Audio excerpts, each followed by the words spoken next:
Hello, my name is Zeno Choi, and I am currently a junior in the Natural Resources and Environmental Management Department. Today I'll be talking about feral pigs of Hawaii, past to present, for my Botany 450 class. Objectives: background and introduction of feral pigs, also known as Zoostrophia. Damages caused by pigs to both plant and animals. Feral pigs today, population control methods, and harvesting and eating feral pigs.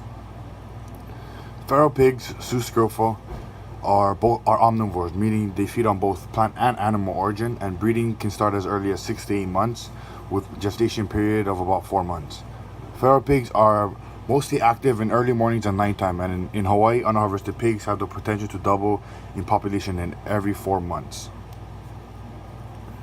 Feral pigs inhabit every Hawaiian island except Kaho'olawe and Lanai, and pigs were eradicated on these two islands because one, Lanai, they were eradicated before they got to, or because the population level weren't too high, and in Kaho'olawe, they were eradicated because Kaho'olawe was used as a bombing site. Pig habitats can range from dry coastal areas to dense rainforests, and if undisturbed, these pigs can reach weights up to 400 pounds in the islands of Hawaii. So the arrival of semi-domesticated pigs in the Hawaiian Islands. Polynesian settlers brought small domesticated pigs as a food source around 400 AD. Pigs were kept in small makeshift pens and kept close around the villages to be domesticated. They were primarily fed kalo and also leftover food, so they were small in size and did not get very big, and the Hawaiians were very good at controlling the size and controlling the domestication levels. So the arrival of Captain Cook and his European pigs changed the story. Captain James Cook arrived on the Hawaiian Islands in the year of 1778. With him, he brought a bunch of ungulates, goats, cattle, and also European pigs. So the European pigs were very large in size compared to the Polynesian pigs, and also were not very domesticated. His European pigs met the Polynesian pigs on the island of Oahu, on the islands of Hawaii, and what happened next? Hybrid pigs. With the arrival of Captain Cook's European pigs, it meant bad news. His big European pigs met and bred with small domesticated Hawaiian pigs, which led to the creation of a new breed of pigs.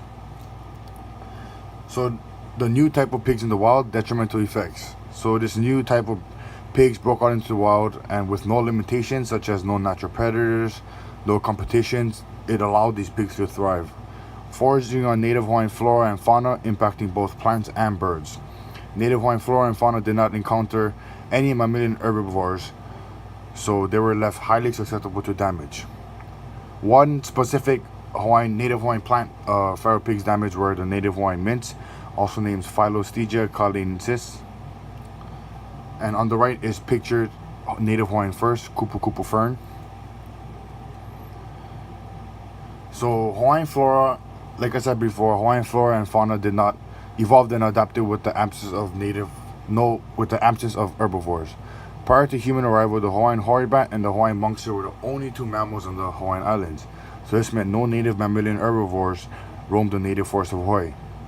Native Hawaiian flora and fauna evolved without any native mammalian herbivores, leaving them highly susceptible to damage. No thorns, no toxins, and no distasteful oils left native flora and fauna highly vulnerable. So this led to the destruction of Hawaiian flora and fauna, which also led to another problem. Feral pigs continued to destroy forest floors and eat away native Hawaiian flora and fauna. With pigs rooting up forest floors, they also created mosquito habitats. Mosquito introduction, continuation of damage from feral pigs. Mosquitoes were introduced into the Hawaiian Islands in Lahaina Harbor around 1826. It was said that a ship from Mexico docked in Lahaina Harbor and brought in a water cask that housed southern house mosquitoes, but with them came avian malaria. Hawaiian birds prior to mammalian contact. Mosquitoes did not exist in the Hawaiian Islands prior to human arrival. This meant no mosquito-transmitted disease, such as avian malaria and avian pox, leading to birds evolving and losing their natural immunity to these common continental diseases.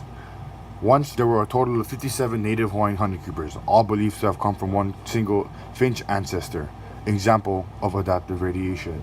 Now more than half are extinct. Pigs and mosquitoes are working together. What's the end result?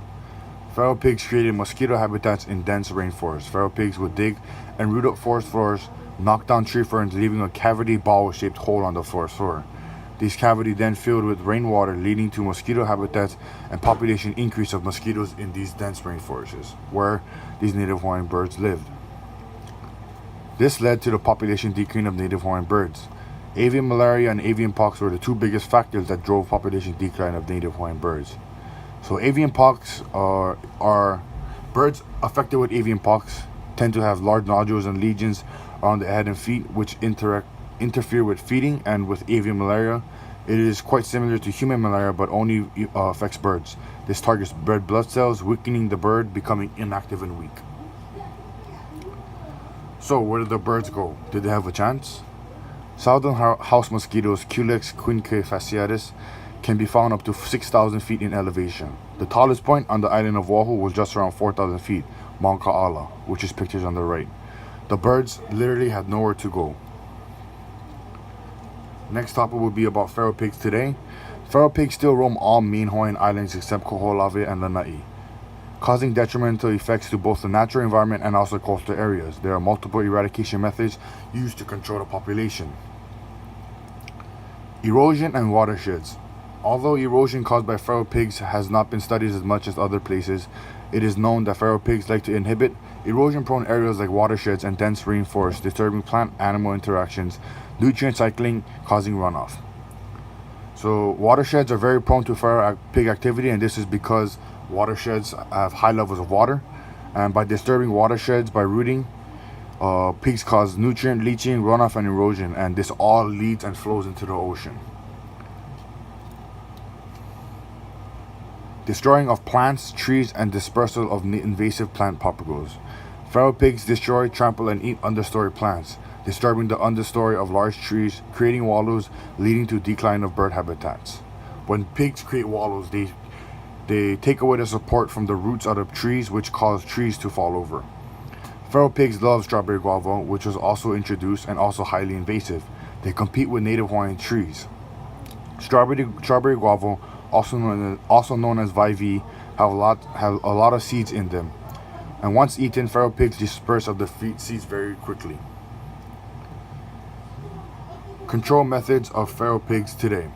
There are numerous ways to control the feral pigs population today. Techniques include snaring, traditional dog and knife hunting, and trapping, either by portable box and permanent corral traps. So the first topic I'll talk about is snaring. So snaring does not require much effort but constant checking of the snares to see if you have caught a pig. So snaring uses thin, strong wire cables that tighten as pigs step into them. In an area with high pig activity, most likely pictures are monitored and sometimes even baited to bring the pigs to this area. Pigs have been known to bite off their own feet stuck in these snares. The next method will be trapping, either by portable or permanent. There are two types of trapping: portable box traps and permanent corral traps. So a portable box trap is a large box-shaped trap that is easily portable. It is baited inside and set to shut closed once the pig is in and triggers the trap. So a portable box trap is pictured on the right, and a permanent corral trap, much larger and requires posts to be stuck into the ground to hold up thick metal fencing in the shape of a circle with a one-way triggered entrance. It is also baited inside and usually used to catch more than one pig, so it can be used to catch a herd of pigs. Also uses a closing door mechanism, and the trap closes once it has been set off. The next method that we're talking about is the dog and knife method, which is the most traditional and common way today. This requires a pack of hunting dogs, tracking collars for the dogs, handheld tracking devices to track the dog, and a knife. Usually a bay dog will sniff out a scent of a feral pig, and once it's found, the dog will bay up the pig, which is also known as steadily barking the pig. This indicates that the dog has found and stopped the pig, and once other dogs hear the sound of the barking, the bigger dogs, also known as grab dogs, which grab the pig by the ear or by the neck or by the leg, will go towards the sound of the bark and fight and bite the pig. Once the pig starts to scream, it is time to humanely kill the pig, stabbing it in the heart. Sometimes no scream is heard, indicating that the pig is large and fighting back. So what usually happens after the pig is harvested? After the pig is dispatched, it is gutted, which is pictured on the right, and tied up to be packed like a backpack. Packing a pig is a term used to carry a pig on your back for the remainder of the walk out of the mountain. Packing can consist of a few hundred yards, or it can be miles until you reach the truck. Once out of the mountain, the pig is washed, skinned, and deboned to be eaten. Fat pork. A skin job, which is demonstrated on the right, is required in order to eat the pig. The white you see is the fat that the farrow pig holds. This is an indication that the pig is healthy. Wild free-range pork. Once the pig is skinned and deboned, a hunter has a whole menu to choose from. Picture on the left is smoked meat. One picture shows the marination, and the other shows after it has been smoked in a smokehouse at 220 degrees for a few hours and then fried with onions. Farrow pigs conclusion. Farrow pigs cause one problem that lead into other numerous problems that has had detrimental effects to Hawaii's ecosystem. The farrow pig population may never be fully eradicated, but we can control the population with safe and legal techniques. It is highly recommended to do so in order to sustain and preserve our natural resources of Hawaii. Here's my sources that I have used for this PowerPoint, and thank you for listening.